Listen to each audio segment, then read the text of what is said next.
Physicians Mutual. Thanks for watching News 12 on your side. This year, don't settle for less than a Honda. Visit your Augusta Aiken Honda dealer. First Alert Radar, powered by Jim Hudson Automotive Group. Thank you for watching News 12 on your side.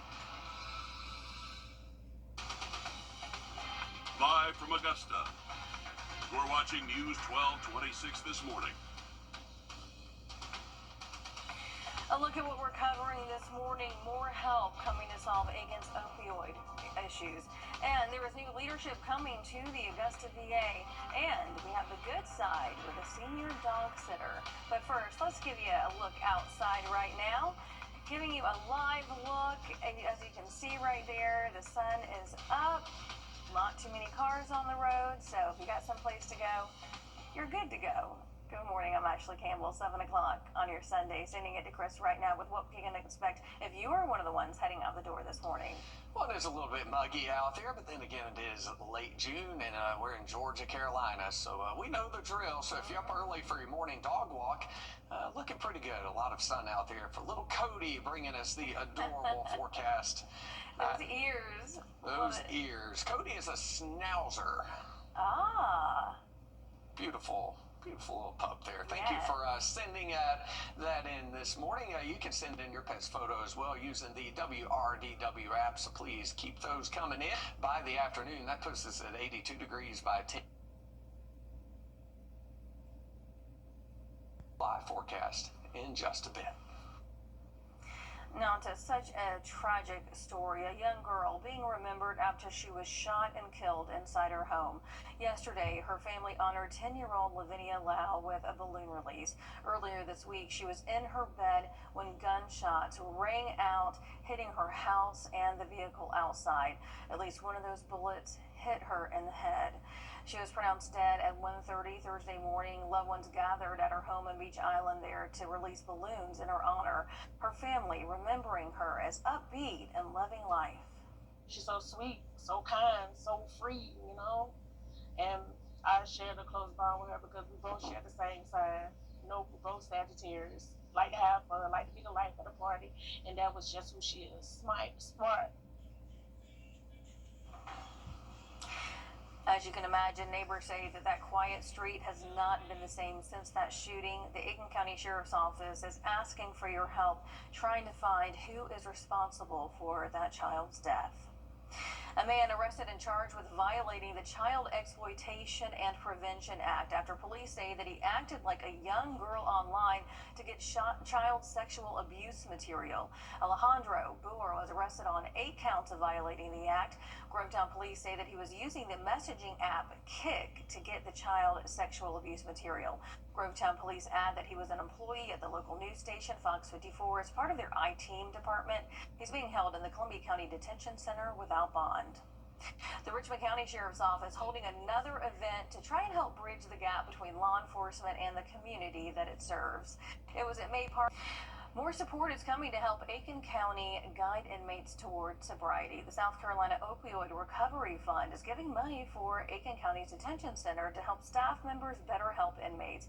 It's allowing them to add position, which means helping more people. Your Audrey Dickherber walks us through the differences that this is going to make. Well, the opioid recovery program at the Aiken County Detention Center is expanding, hoping to make a difference for those in and out of the Aiken County Detention Center. Trying to make sure people who are in here don't end up coming back. And when you give somebody a light at the end of the tunnel, they usually go and reach for that light. Because she knows what it's like to be where they are. Coming up next month, I'll have 4 years clean.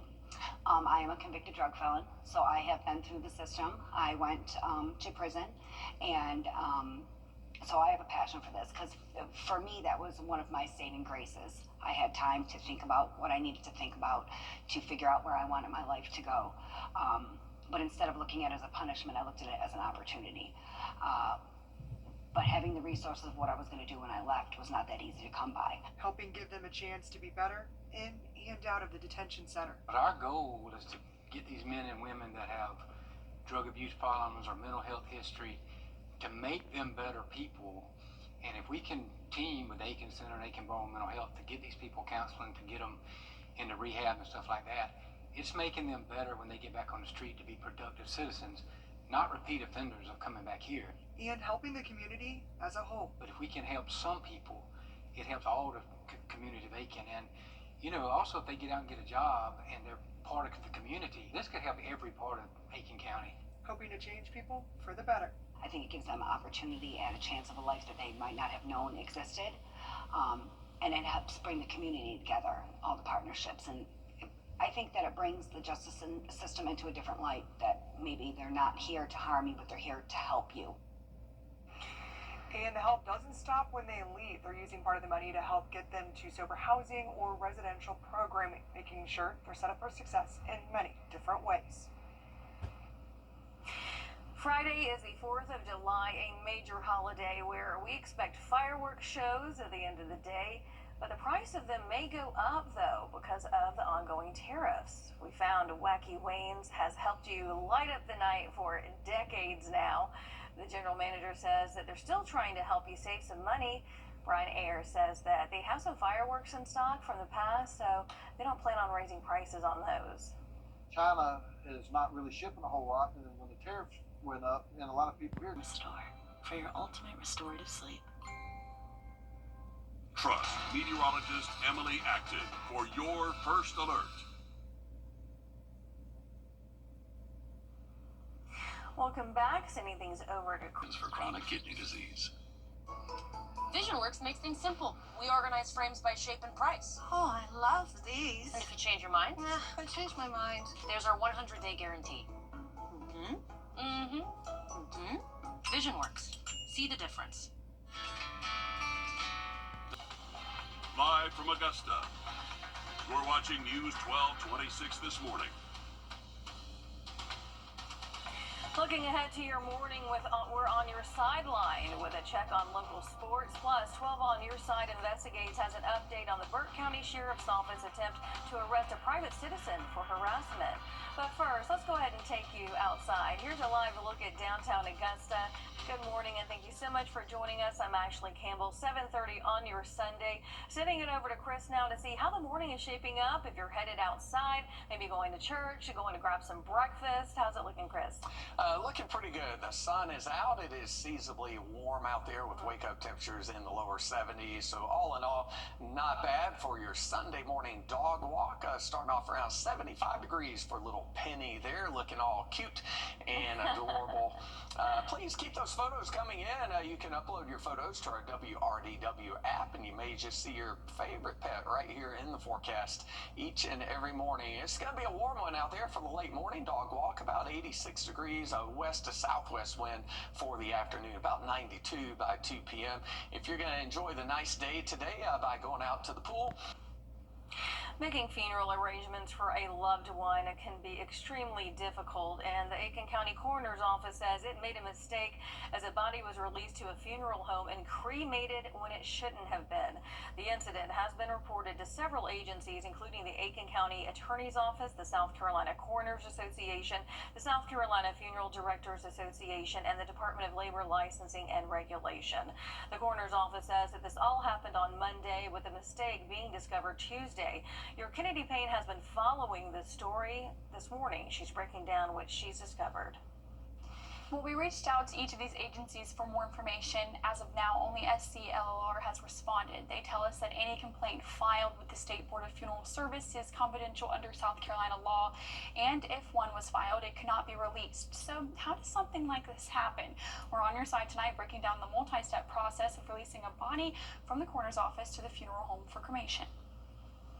According to South Carolina Code of Laws and SCLLR, releasing a body for cremation involves multiple steps of verification, especially when a coroner, funeral home, and crematory are all involved. Once the coroner is ready to release the body, they are required to place identification tags on the remains. These tags include the person's name, time of death, and a case number. It's also entered into an intake and release log, which is a legal record that tracks custody of the body. The next of kin then chooses a licensed funeral home to take over the process process. That funeral home then coordinates directly with the coroner's office. Before cremation can happen, the funeral home must collect legal authorization from the next of kin. This is a cremation authorization form, and the coroner has to issue a cremation permit. No one can legally cremate a body without both of these documents. Once all of that paperwork is complete, the coroner issues a burial removal transit permit, which allows the body to be transported. The funeral director or staff signs the official log when taking custody of the body, and so does the coroner's staff. While the body is being transported to the funeral home, the ID tag stays with the body at all times. Before cremation, the funeral home is supposed to confirm the person's identity again. They typically do this with a photo or tag verification. It's a system designed to prevent mistakes, but as we saw in Aiken County, when one step breaks down, it can be a permanent and heartbreaking result for the family.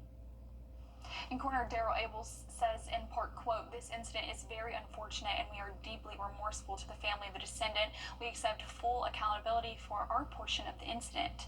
And he also says they are conducting a full internal review to determine exactly how this error happened and to make sure it never happens again. Right now, we do not know the name of the funeral home involved. We'll continue following this and bring you any updates on air and online as they continue to review the incident. 12 on Your Side investigates, continuing to shine a spotlight on Burke County. Weeks ago, we uncovered an incident report. On Your Sideline, sponsored by Chandler Law Firm. Well, at this point, it's hard to imagine a summer without Derek Canteen back here in the CSRA. The former Evans football star was down the road at Greenbrier Saturday afternoon for his 5th annual kids camp.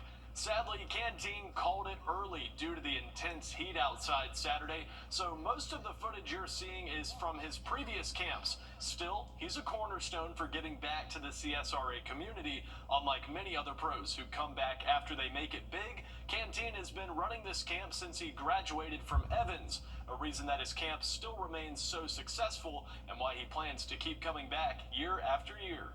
I just want to give back. Growing up, I didn't see too many college players or NFL players I knew personally. So, I just wanted as fast as I can to get it from the kids, give back to as far as the training, the details, just coaching them up, the best I can. And also just let them run around. Football is to me a game that brings the community together. So anytime they can get out there with their peers from the school, they can get out during the summer days in this heat and just run around, just have fun, it means a lot. Back in April, Canteen signed as an undrafted free agent with the 49ers, and he'll start training camp in San Francisco in just a few weeks. Just like Canteen, the Atlanta Falcons are gearing up for their training camp schedule next month. All eyes will be on second-year quarterback Michael Penix Jr., but another one to watch is the man that stands right behind him on the line of scrimmage. Bijan Robinson racked up over 1,800 scrimmage yards in year 2. Now he enters year 3, and everyone is expecting another explosive season. Everything about Bijan is an art form. He is the hardest person on the team to talk about. Just because he is an Atlanta Falcon, he is everything about that. If he touched the ball every play and the defense knew every play, we still gonna make big time play. He's just that guy. He's a guy that when you go to a little league game, and it's always that one kid that stand out that never gets tackled. He score every time he touches the ball. That's him. But in the NFL, so think about that. And the Braves might not be performing as well on the field this year as some of us had hoped, but they are making dreams come true for some of their biggest fans. Your Chelsea Bimefor has the story from Atlanta. Hey, Bryce, can you sign a card? That's 14-year-old Owen Kincaid, an avid baseball fan living the dream, collecting autographs from Braves and Philly players on the field at Truist Park. I'm excited. I've been waiting. Last night I couldn't fall asleep because I was so excited. The Atlanta Braves gave Owen and his family an exclusive tour of the clubhouse, dugout, and field Friday. It is a moment he has been waiting on for years.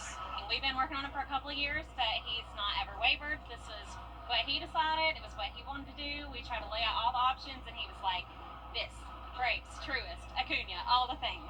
Mom Casey Kincaid says Owen lives with hypoplastic left heart, an incurable condition that will eventually require a heart transplant. They've been working with the Make-A-Wish Foundation for years to create this memorable moment, one that Owen, his mom, dad, and brother will never forget. It is so special. We are living in days we weren't sure would come. There were definitely those times. So to be in them and living them, it is truly a blessing. Reporting from Truist Park, Chelsea Beinfort, Atlanta News First.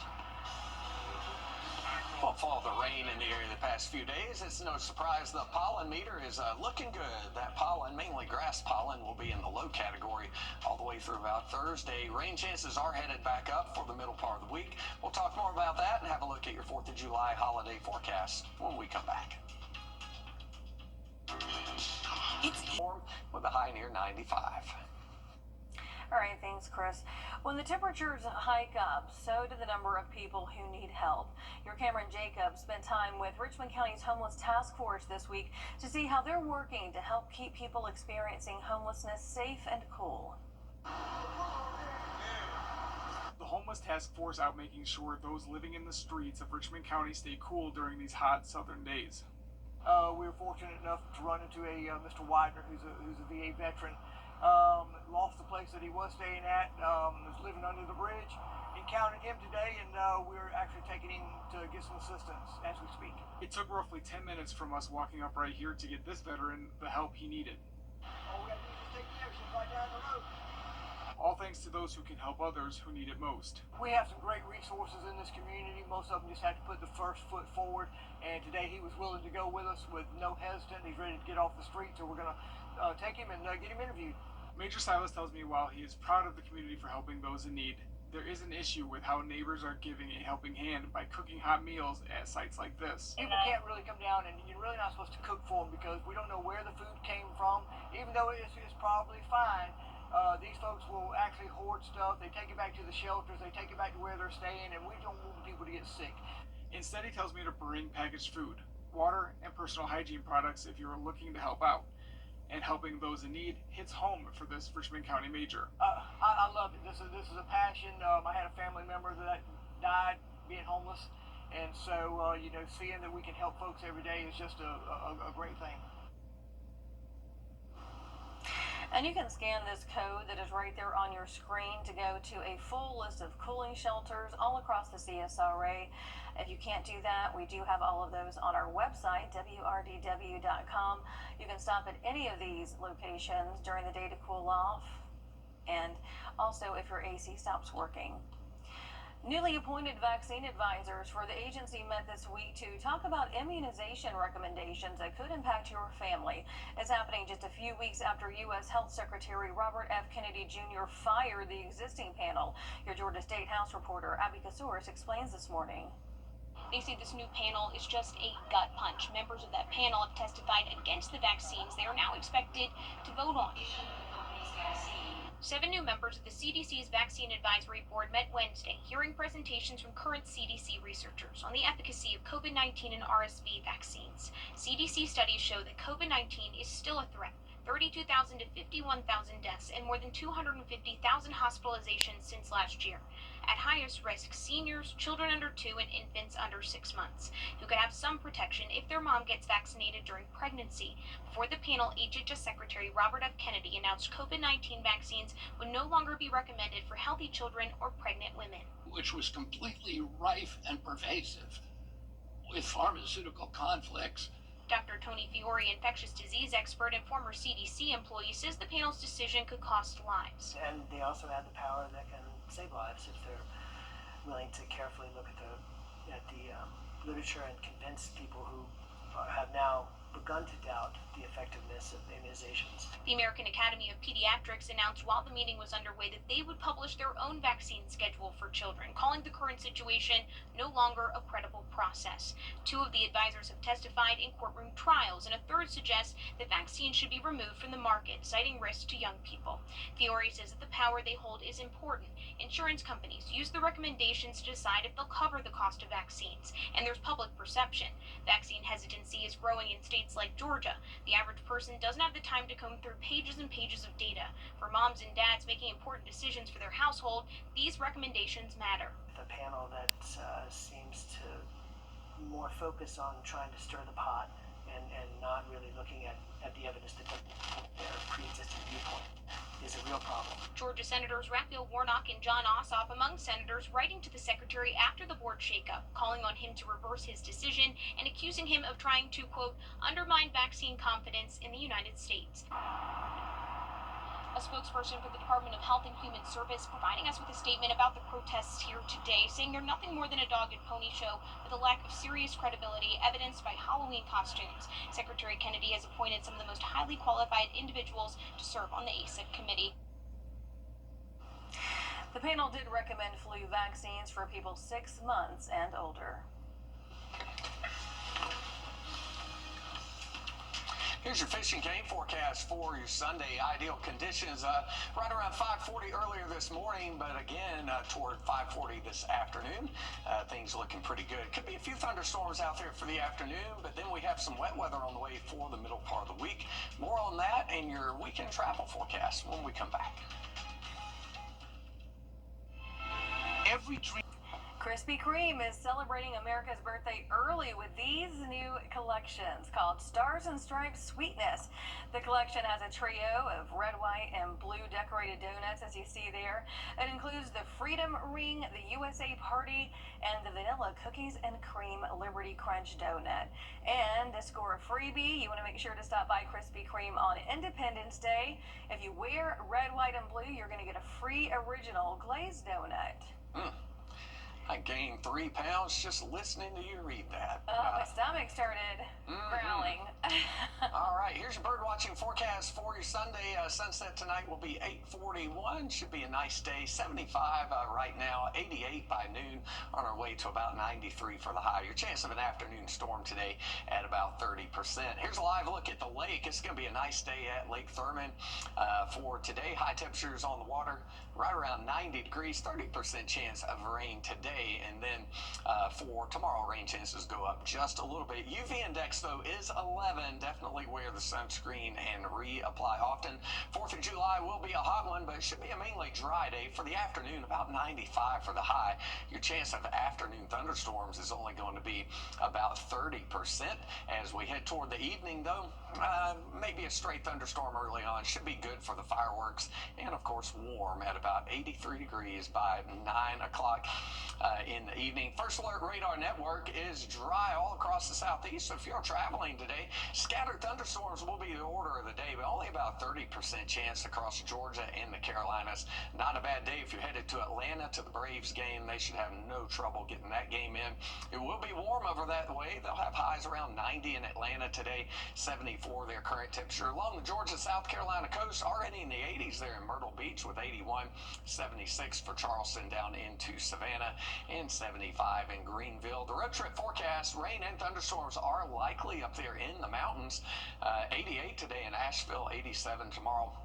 Along the coast, a few afternoon showers, but really typical summer weather in Tybee Island. Nothing to keep you from wanting to head down there. 89, the temperature for today and tomorrow. Here is your 7-day forecast as we close out the show here. The average high is 93, the average low 70. We'll be close to average today and tomorrow. A 30% chance of rain today, up to 40 tomorrow. A cool front moves in here Tuesday into Wednesday, so rain chances will be elevated. Temperature is not as warm, though. For the first time in a couple of weeks, we'll have highs only in the 80s on Wednesday, it looks like. And then the 4th of July, we do heat it up. Looks like good weather takes us through the 4th of July holiday weekend. Highs will be in the mid-90s, but mostly dry weather except for an isolated storm. Have a great day. We'll see you back here tonight at 6 and 11. My moderate to severe Crohn's symptoms kept me out of the picture